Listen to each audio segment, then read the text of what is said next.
consultant ní lẹ́kọ̀ọ́ ó ti dábàá pé kí nàìjíríà kó máa jẹ́ United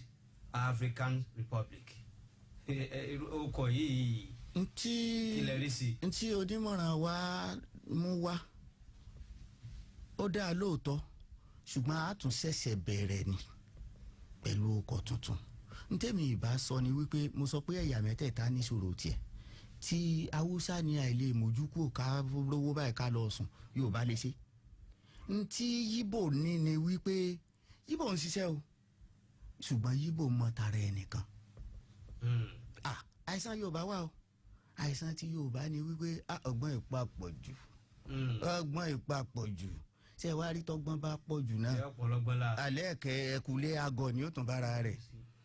ntí ó ti dáa jù ni wípé tá a bá sí ní ibi tí a ti jọ mọ́ wá ta géèmù fúnra wa tí òǹkálukú dúró ní region rẹ̀ kó sì ṣe àkóso region rẹ̀ gẹ́gẹ́ bó ṣe wà ní constitution tó wà ní 1963 òǹkálukú kò bá a mọ̀ ẹ já reduce state wa kí state tá a ní ọmọ ju bóyá 12 tí àwọn ológun kọ́kọ́ dálẹ̀ ń jò ní lọ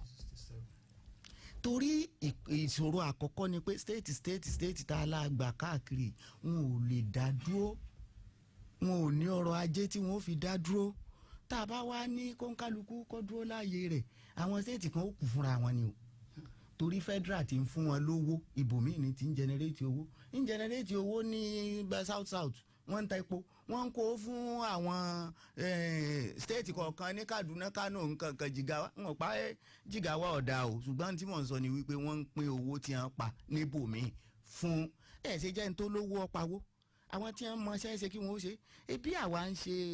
okòwò kòkó àti gbogbo ohun tá a ní láti dádúró lásìkò tiwa sì ṣe dáadáa gbogbo àgbáyé lọ́kàn sára sí wa a tún ní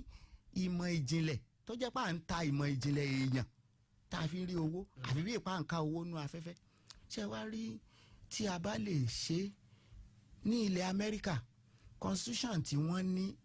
ó lé 50 state kọ̀ọ̀kan ló ní constitution tiẹ̀ wọ́n tún wá ní federal constitution àwa yìí ṣe federal àìsí tún ṣe monarch kẹ́ẹ̀tún máa wo àìtún ṣe parliamentary wọ́n sá àwọn ológun ni